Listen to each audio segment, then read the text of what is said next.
Hey guys, it's Bear. It's Friday, August 28th. This is Life of T-Men, and this week's topic is masculinity and femininity. I originally kind of wasn't that much into this topic when I was thinking about it earlier today and kind of earlier this week, mostly because I think it's bullshit. And so I sat down and I thought about it, and I was like, I don't really have an opinion about this because it's bullshit.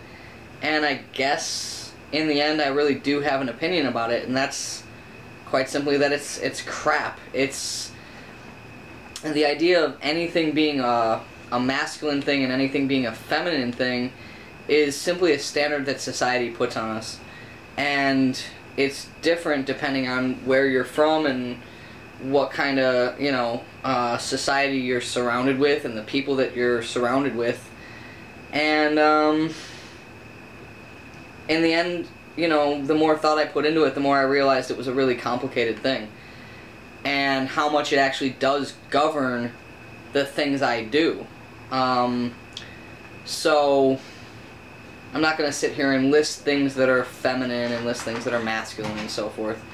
But, I will say that, as transgender people, it is something that we have to kind of pay attention to, because most of us are concerned with being perceived as the gender that we identify as, so people will avoid doing things that society considers, either masculine or feminine, depending on what your gender identity is. So, personally, I never really followed society's definitions of being effeminate.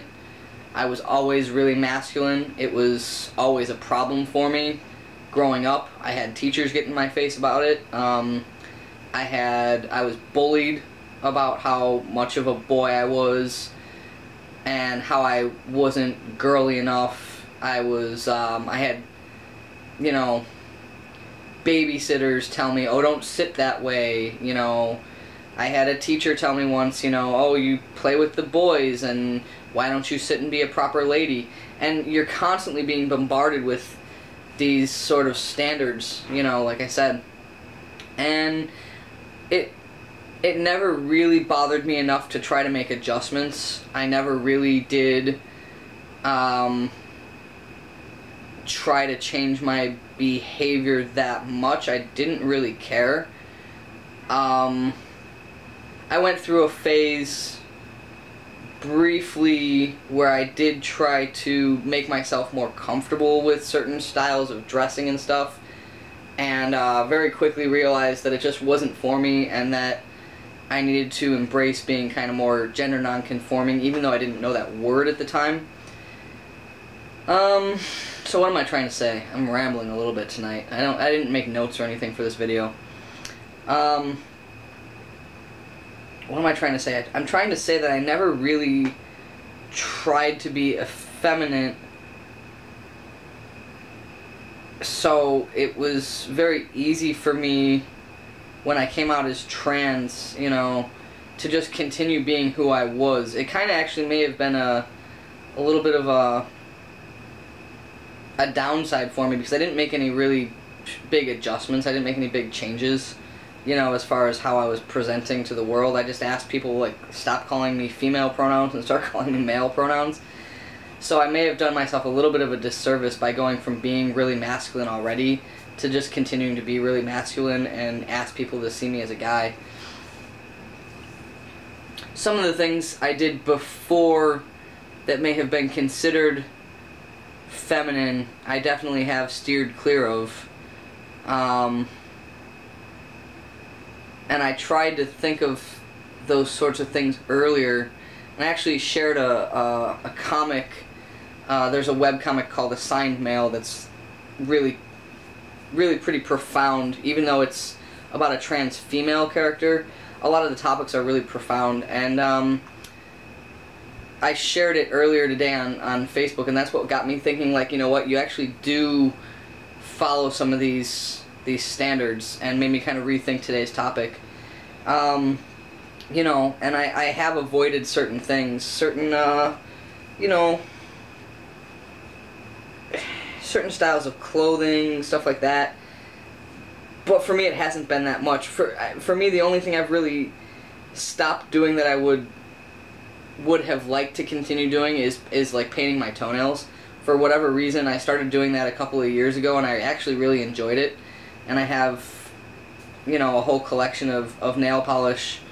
But I saw it as being more ironic than anything else because I was like so masculine, and I thought it was just really ironic to paint my toenails, just like really masculine guys do. They'll paint their toenails and be like, "This is how secure I am in my masculinity," you know, that I do this. I've stopped doing that because I don't want to confuse people, and people will see my toenails because I do martial arts like 5 or 6 days a week, and I'm barefoot, so it's not like something I can do for myself. And so it's just kind of a shame, is what I'm trying to get to in the end, that people do avoid doing things because they don't want to be misgendered, and they don't want people to bully them about it. You know, even if you're friendly and you think that what you're saying isn't making an impact, when you say something about like, oh, you want to be perceived as male but you've got your ears pierced, you know, that hits home. You know, that's gender policing, and it will make the person at least feel bad, if not stop doing something that they enjoy doing. So, you know, sorry that I'm a little bit rambly tonight, but that's my views on masculine versus feminine. You know, I wish that those standards didn't exist. I wish that they weren't enforced and policed so readily and willingly, but, you know, I have kind of fallen, you know, victim to it, or allowed myself to do so, and I definitely see other trans people doing it, where they'll, you know, hide hobbies, or they'll change certain things that they liked to do before that shouldn't be gender standards, and they are. So I really wish that society would drop that, but I don't see it happening anytime soon. And that's pretty much it. That's my thoughts on this topic. Sorry if it's not real clear this week. Like I said, you know, it's complicated, and you be you. You know, if you want to present or do something that's more effeminate, and you're a trans male and you want to be perceived as male, do it and own it. And, you know, if people get in your face about it, be strong enough. You know, I hope that you're strong enough to tell them that you don't need to conform to society.